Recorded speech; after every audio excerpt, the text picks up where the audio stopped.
And we are live. Welcome, mystery and thriller fans. I'm your on-air host and author, Sara DiVello, and I am so excited to welcome back the extraordinary, live from UK, B.A. Paris, here to give us the inside scoop on her latest book, The Guest. B.A. Paris, welcome back to Mystery and Thriller Mavens. Tell us about this book. Hi, Sarah. Thank you for inviting me back. I was already here last year, I think. And this time I'm going to talk about The Guest, my new book, which was published last week. So at its heart, there's a guest who comes to stay and she overstays her welcome. And, well, of course, there are murderous consequences because of that. But basically, Iris and Gabriel, the couple at the centre of my book, come back from holiday and they find that their friend Laure has moved into their house. And they're fine with it because she has keys to their house. They have keys to her flat in Paris. And they're happy to help her because she says she's left her husband, Pierre. She's found out something about him and she wants to stay with them for a while. But of course, she overstays her welcome. They find out that she's been sleeping in their bed while they've been away. And then she starts wearing Iris's clothes. She moves around furniture and stuff. And gradually, they just get a little bit fed up of her, especially Iris. And to escape from Laure, from her presence, she makes friends with a couple that are new to the village. And they have their own cuckoo in the nest in the form of a gardener, Joseph. And basically, the book is about how these 6 people interact and, of course, what goes wrong in all the relationships once everybody gets together. And yet there's lots of secrets and lies and betrayals, as always. Secrets and lies and betrayals and mind-bending twists that, of course, only B.A. Paris can serve up. Well, I am so excited to talk about all of them and to get into all of the delicious details. But first, I just want to welcome everyone. So we are broadcasting live to 6 different destinations across Facebook and YouTube. So hi, mystery and thriller fans. Hello, everyone. No matter where you're watching from, you're in the right place. This is the right time. It is Mystery Monday. And because Mondays can be murder, we're going to make them a little less painful for you and get your week off to a killer start. So if you've been here before, you know the drill. And if you're new, welcome, friends. Here's the drill. Every Monday, I give you my handpicked featured authors, and you get to ask them anything. So ask New York Times bestselling author B.A. Paris anything you've ever wondered about her writing process, about those mind-bending twists, about the cracks and crevices in marriages that she always explores so powerfully and poignantly. Anything you're wondering about, just get the questions going in the comments and I'll get them right over to her. Robin, joining us from Facebook, says, hello, Sarah and Bernadette. Hi, Robin. So great to see you. She says she is laughing out loud at the cuckoo in the nest. Yeah, there's 2 of them in my book, 1 for each couple. Interesting. So Bernadette, as someone who lives in a major city that people like to visit, I have my fair share of house guests. So I was laughing at some points as I was reading along because there is those moments. And I have to know, was there a house guest of yours that inspired this story?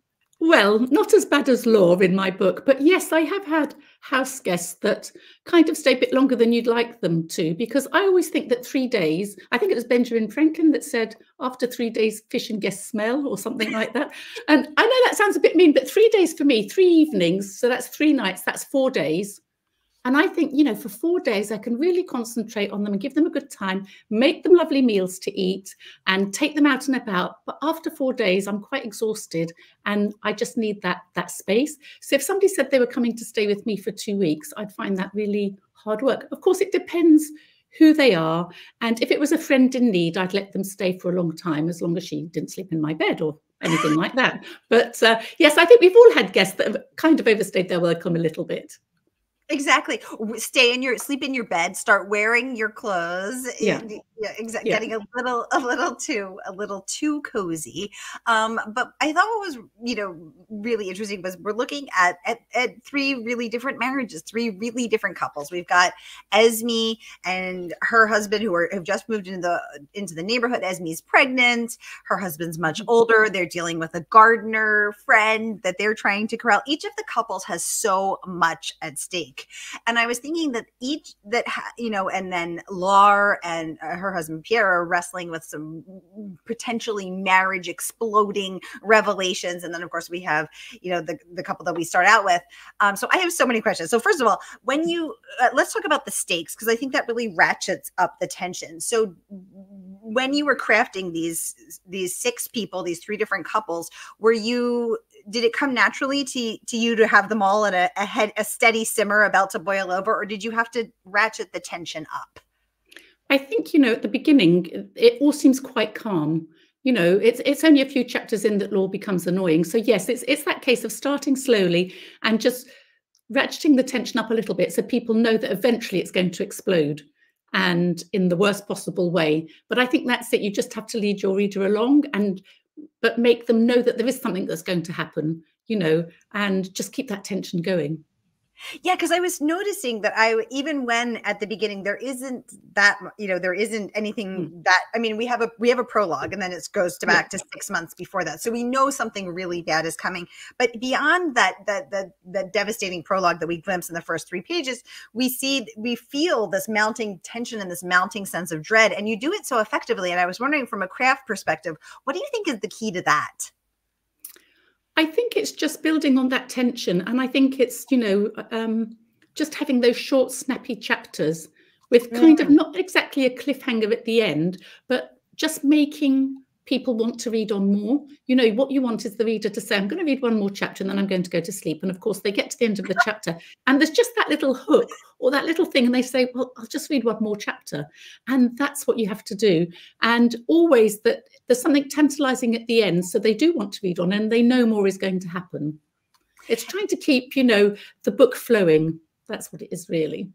Well, I can testify firsthand that I stayed up late last night reading this book because of exactly what you said, those short chapters. And I kept thinking I could do one more.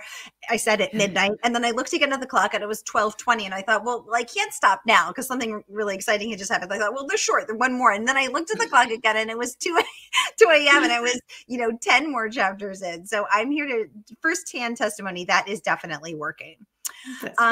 Bernadette, let's take a look at some of this incredible praise. Publishers Weekly raving bestseller Paris orchestrates a symphony of subplots in this creepy domestic thriller. Paris deftly juggles the many characters and plot strands on the way toward a wild climax. The results are electrifying. First of all, congratulations on that rave review from PW.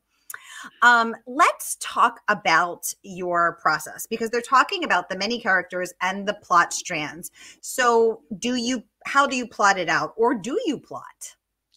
I'm not a plotter. I'm not a plotter. I know I always have my opening scene, which was, you know, the prologue, and I know where I want to go. I know, you know, how I want my book to end. I actually knew the sentence that I wanted to write, that last sentence in that book. So my whole journey was getting to that sentence. And of course, I've thought about it a little bit, and I have a couple of waypoints, but I just actually let the characters lead me. So I might have a character at the beginning of the book that I think won't have a huge role in the story, but in fact, as they develop, I think, well, actually, yes, you can do this and that and the other. And, you know, I just really like writing like that because it's fresh for me. It's a surprise for me because I don't know everything that's going to happen. And I don't understand how people can plot books. And plotters can't understand how I can not plot books. But I think, you know, we really are 2 different kinds of writers. And we each have our own way of doing it. I don't know what you do, Sarah. Are you a plotter or are you a pantster and just fly by the seat of your pants? So I was a pantser, Bernadette. I was a pantser, and I am actually going to try plotting my next one because I write true stories, because they are true crime told in a fictional style. The crime itself was so complicated and all of the characters were so complicated that my brain was getting fried trying to keep track of all of the characters in the actual calendar events. So I'm going to try plotting, but it doesn't come naturally to me. No. I find it really hard because I always think, how do I know what's happening in chapter 3 until I kind of get there? And I've written chapter 2. So, you know, and I really like, it means that you have to do a lot of editing as you go along. So, of course, you know, I might get to chapter 10 and think, oh, that's just happened. That's good. Oh, but now I have to go back and alter those 9 chapters and put in little things to get, you know.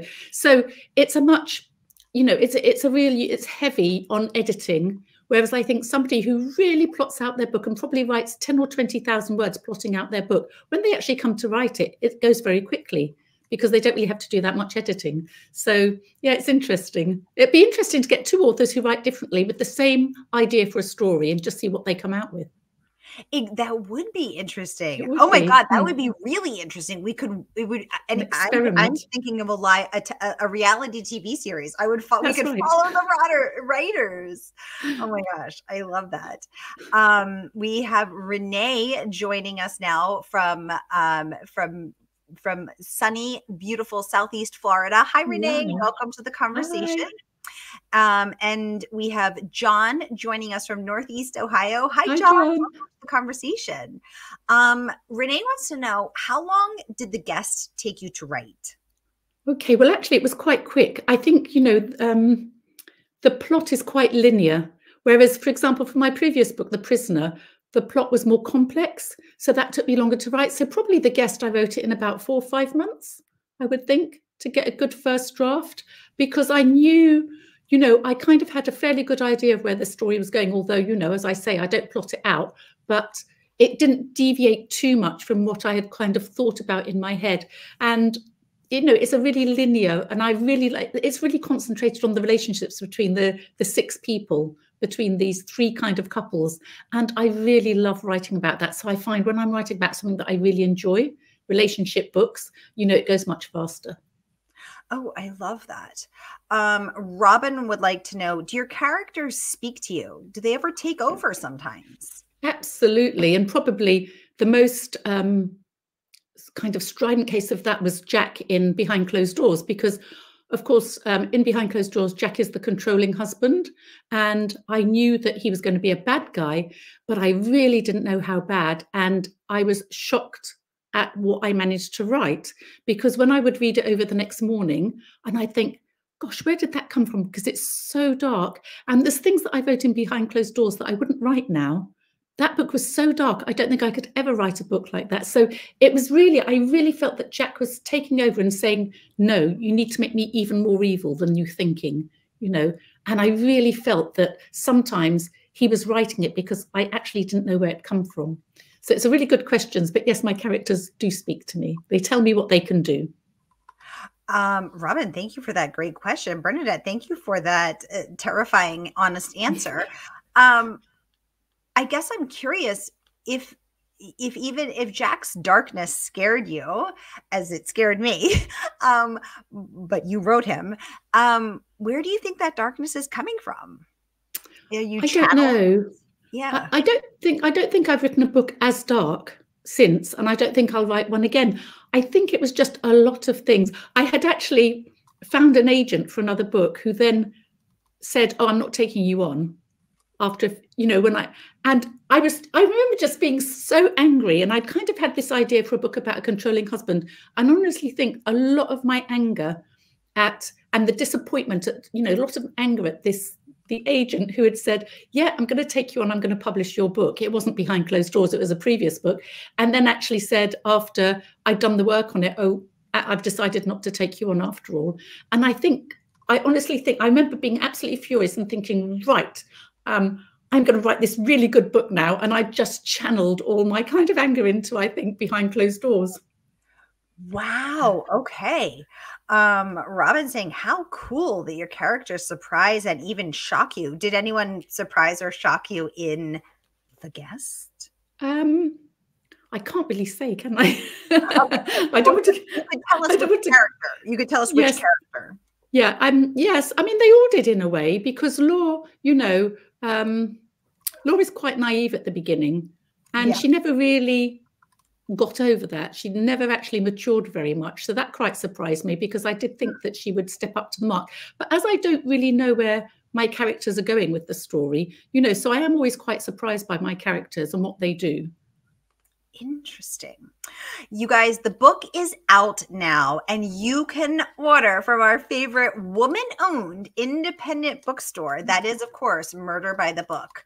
So whether you're watching on Facebook or YouTube, here is that link for you to be able to get your hands on the guest and immerse yourselves in the world of these 6 people, these 3 couples, and let us know what you think. So here is that link for you to click and order and get your mitts on the guest.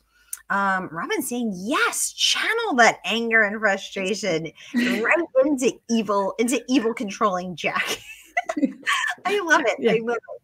Bernadette, let's take a look at some of this other amazing praise. So I want to we have a lot to talk about here, but first from the Patriot Ledger saying this taut, intimate, propulsive domestic thriller is fraught with impulsive bad choices that ordinary people can make. Was that something you wanted to address? Was the choices that people make in a marriage and in themselves? Yeah, I think we're all capable. You know, we're all flawed. You know, none of us is perfect, and we all make choices, and sometimes we regret the choices that we make. And I think it's human nature to sometimes make bad choices. So I really liked actually that. I thought that was really perceptive, that review of the book. And yes, it is fraught with impulsive bad choices, and that's exactly what happens.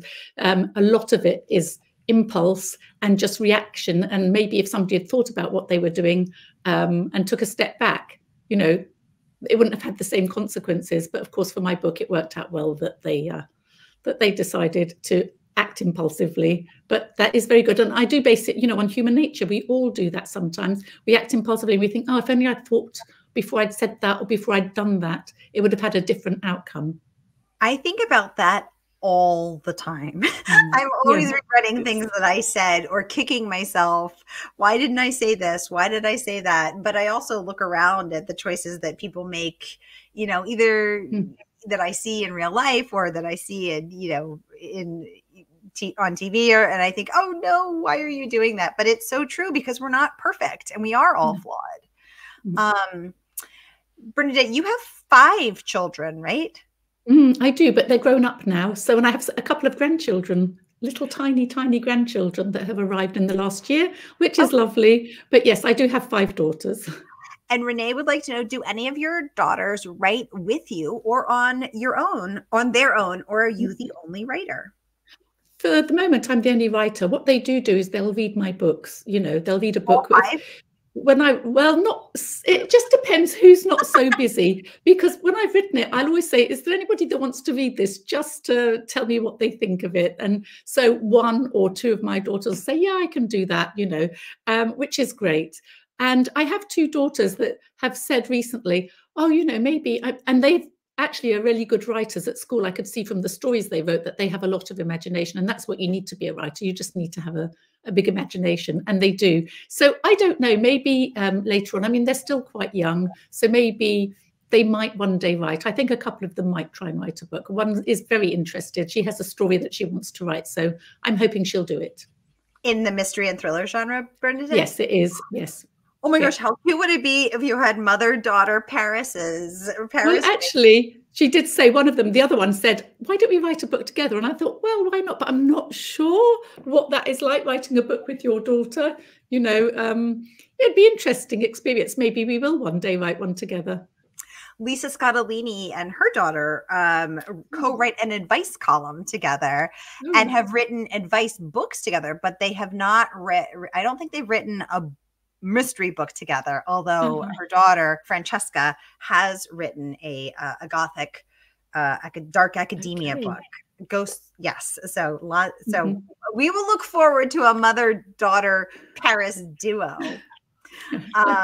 Renee saying you must love spending time with your grandchildren. Yes, well, one lives in Amsterdam, so I don't get to see her every day. I go and see her once a month, or she comes to me. I mean, she's tiny; she's only a year old. And then I have another daughter's just had a little baby, but in Paris. So neither of them are in the same country as me, but the Paris daughter is coming to stay for a whole month, so I'll get to look after the baby, and it's lovely, though. I never really was one of those mothers that said, oh, I can't wait to be a grandmother. I just thought, I've had 5 daughters, so I'd like a little bit of time, you know, before grandchildren arrive. But it's true, it is lovely to have grandchildren. You get all the nice bits and none of the kind of hard work. And none of the sleepless nights. Oh, Robin is saying that Rise Bowen and her daughter are working together. Oh, how exciting. Really? Well, I'll have to do that then. Yes, and actually, Rise Bowen is speaking on Sunday at an International Thriller Writers ITW Present session, free and open to all. So any Rise Bowen fans, go to ITW International Thriller Writers and join the Zoom live on Sunday. Speaking of Rise Bowen. So Bernadette, I was so excited when I was reading this book because I was, of course, a voracious little reader when I was a little girl growing up, and I had 3 favorite books, and one of them was The Secret Garden. And as soon as I got to the part where you referenced The Secret Garden, I was so excited because I've never seen another book reference The Secret Garden, although so many of us love it. And then, and then of course we have Gabriel, the husband, who has a secret garden, a walled-in garden with a gate, and he starts to dig it up and rehab it. I'm a gardener. And so I was just cavelling. I was so excited. So tell us about your connection to The Secret Garden. Well, I mean, it was one of the films I watched over and over again with my children. And of course, I read the book when I was a child as well, when I was young. So I absolutely loved it. It was just that thought of having this secret garden that people didn't know about, and you could go in there. And I hadn't intended to put it in this book at all. And, it was just that Gabriel, as his character developed and I needed him to have an escape, I thought gardening. And then I thought a secret garden, a garden that he'd never had time, not really a secret garden, but a garden that had come with the house right down at the end with a little door, walled garden. And they were going to make a vegetable garden inside, and they'd never had time. And suddenly he thinks, well, actually, because he's on gardening leave, as we call it in England, I don't know whether you call it that, he's a doctor and he's burnt out, and they've told him to take some time off. So, and he's wondering what he's going to do while he's not, while he's got his time off, and he finds the garden and he thinks, yeah, okay, time to get, and I was so happy because, I did love referencing The Secret Garden. Yes, that was such a high point for me because I'd never seen that featured in, I don't think any book, but especially not a mystery and thriller. And Gabriel's, reminiscing that this garden has a bench, and he just was expecting Mary to be the character in The Secret Garden, to be in there. And of course, as a little girl who read that book, I wanted a secret garden behind the locked door, and it was such a special reference, Bernadette. So I just wanted to say to acknowledge that and say how much I love reading. Oh, Renee remembers reading The Secret Garden when she was a kid, because we were all little readers. I love that. So the Big Thrill, speaking of ITW, International Thriller Writers, Bernadette was featured in this month's The Big Thrill, which is the magazine of International Thriller Writers. And they said B.A. Paris once again pushes comfort zone boundaries in her newest sinister thriller. Do you set out to push boundaries, Bernadette? I think so. I think, yes, I think I do, just to see how far a human, especially in some of my books, for example, I love exploring how far would you go to protect somebody you love, because we all think we've got a boundary that we'd only do certain things. But for example, are we all capable of killing somebody? It's a terrible thing to say, but would there be any point when we might? For example, if one of our children were threatened, and I love pushing those boundaries and having normal people who think that they would never do anything terrible, but suddenly finding out that they are doing something terrible because they want to protect somebody they love. And I do love pushing those boundaries. I think we're all capable of doing things that we don't think we're capable of until we're actually confronted with a situation that, might be untenable for us. Yeah, exactly. I find it interesting when people are so quick to say, start a sentence with, I would never. Yeah. As soon as someone says I would never, I immediately think to myself, challenge accepted. I'm going to push you on that boundary because there's nothing that any of us would never do, because if our backs are against the wall, first and foremost, every living creature seeks survival. So whether any animal, any human, anything, any living creature seeks survival first and foremost. And there's nothing that any of us wouldn't do to survive. And so I thought that was really interesting when I saw this particular review about in the Big Thrill about pushing those boundaries, because I think when you remove those and you make people realize we're actually all the same. We all just want to survive and be okay. It's unifying and it takes down those differences. And at a particular point in time right now, where there is so much othering internationally of them and us being different, creating that likeness, I think, is really important. Exactly. And I don't think we realize how far we would go to survive. We really don't. We don't know what we would do to survive, because the instinct to survive is huge, and it's something that we can't really control. So, you know, it is, it's really interesting to push that boundary of survival. Whether it's survival, you know, of yourself because you might be killed, or survival of your marriage, survival of something else. It's, you know, it doesn't necessarily have to be that you're going to die, but it's that instinct to preserve what you have, I think. Exactly. And it's interesting because in the research in my book, I found in researching murder statistics, I actually was interested to find that, first of all, 95% of homicide victims, of murder victims, are women. Not hugely surprising. No. And that most murderers are men. Also not hugely surprising. The number one reason that the few women who do commit murder is to save the lives of themselves or their children. But that's not the number one reason that men commit murder. Men are more motivated by primal emotions of rage, greed, jealousy, but not survival of self or children. And so I found the differences in these interesting about why and how men and women commit murder to be very fascinating. It is. Exactly. You guys, I just want to remind you, we have just 4 minutes left. Oops, 3 minutes left. But the book is out now, and you can order from our favorite woman-owned independent bookstore. We love to support our favorite woman-owned independent bookstore. That is, of course, Murder by the Book. So whether you're watching on Facebook or YouTube, here you go. Click and order your very own copy of The Guest and immerse yourself in the lives of these three couples. Let us know what you think. Robin says she's paying such close attention to this discussion, she didn't even notice it started snowing outside. Lovely. I bet it looks pretty. She's tuned into the murder and mayhem, so didn't even notice that it's snowing at her house. Robin, you're paying attention, and we appreciate that. Harriet Tice, internationally best-selling author of Blood Orange, raves about your expert plotting and says this book is compellingly told. She calls it a cautionary tale that will put you off ever having anyone stay with you again. I raced through it. I loved that bit of praise from Harriet Tice. She's great. Harriet, thank you so much. You guys, I think we have questions we have time for 2 more questions. Okay, let's get this one from Amanda. She would like to know what your advice is for aspiring authors. I think really just, you know, keep at it. It's really hard.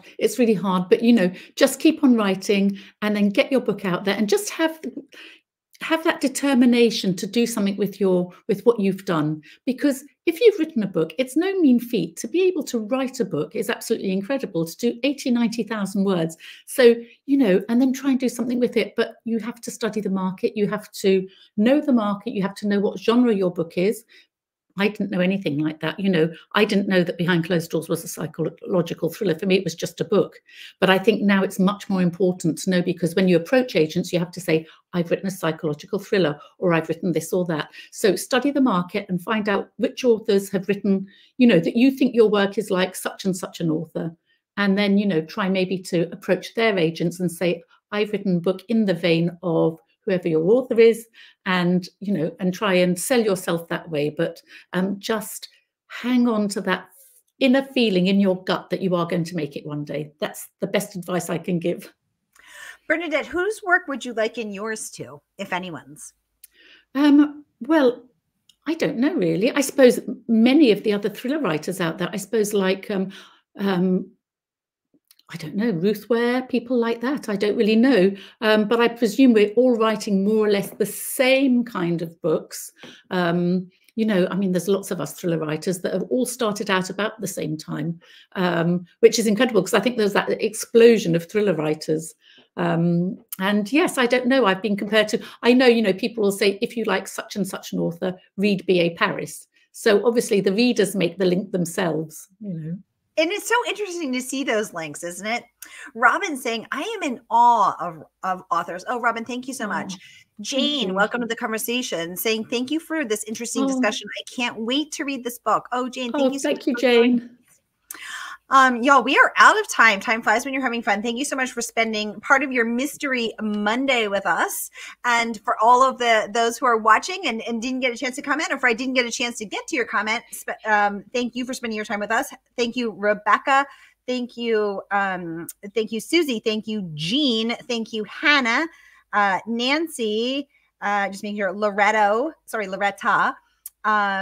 John, Cece, Joe, Robin, Linda, thank you, Con, Deb, John again, Alice, Trina, Rosemary, Ann, G, Irma, Susan. Thank you all for spending your time with us. And if I didn't get a chance to get to you, we appreciate you being here. I hope your week is off to a killer start. I'll be back this evening with Lisa Unger and Mark Greeny. So have a great Monday, and I will see you then.